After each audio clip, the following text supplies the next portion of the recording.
Transcription number 5. 3 seconds left. Start. The Industrial Policy Resolution of 1948 was good so far as it went, but unfortunately the spirit of it could not be understood or appreciated by the common man in this country. So a new orientation of this policy was given, and the Honorable Prime Minister, after his return from China, publicly declared that the future policy of the country, or rather the future pattern of society, will be the socialist pattern.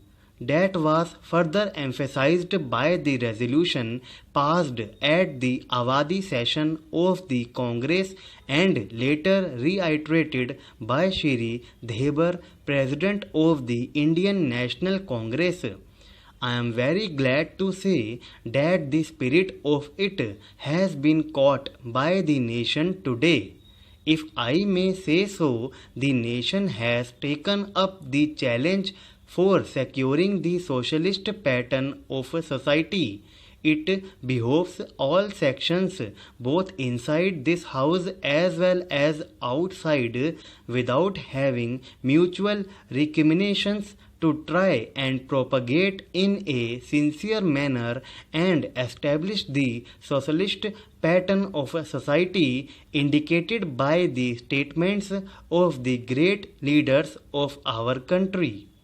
It may be relevant and pertinent if I refer to a few sentences from the memorandum presented on the 4th June 1939 by our Prime Minister, who was the chairman of the All India Planning Committee, which came into existence when there was provincial autonomy in the provinces. On pages 39 and 40 of that report, he stated, "It is clear that the drawing up of a comprehensive national plan becomes clearly an academic exercise with no relation to reality unless the planning authority or those to whom it is responsible are in a position to give effect to the plan. If this authority is powerless or circumscribed or restricted and has limited activities, it cannot plan. An essential prerequisite for planning is thus complete freedom and independence for the country and removal of all outside control. This implies that the country possesses in itself full sovereign authority to take any measure, adopt any policies, and form any relations with other countries as may be seem best to its governing authority in the interest of the country and its people. National independence is thus an indispensable preliminary for taking all the steps that might be found necessary for carrying out the 5-year plan in all its various aspects throughout the whole country.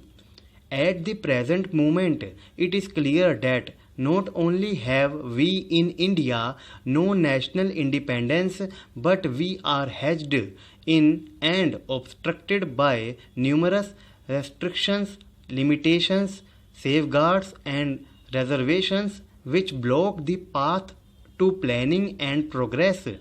Our plan for national development must therefore be drawn up for a free and independent India.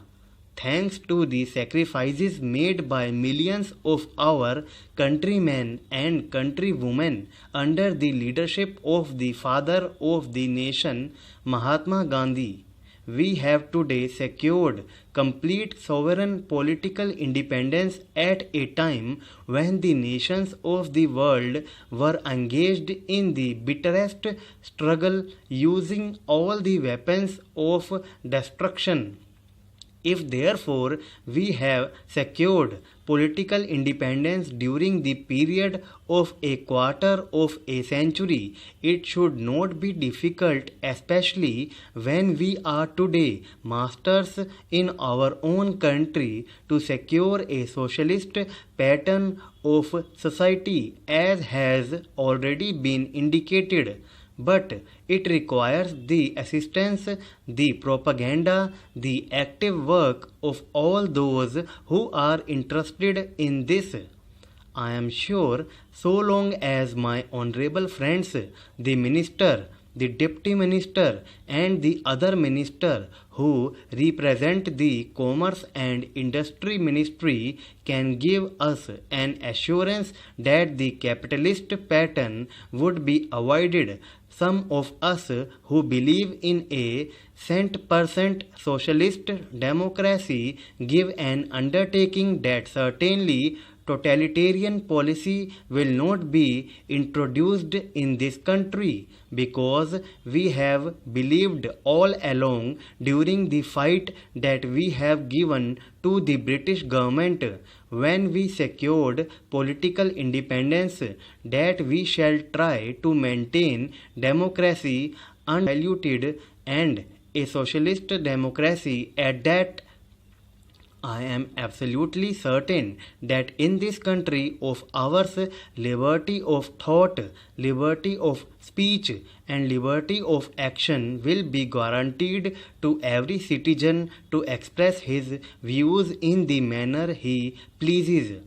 I therefore assure my honorable friend that so long as we do not in the garb of a socialistic pattern support a capitalist system, India will stand 100% for a socialist democracy.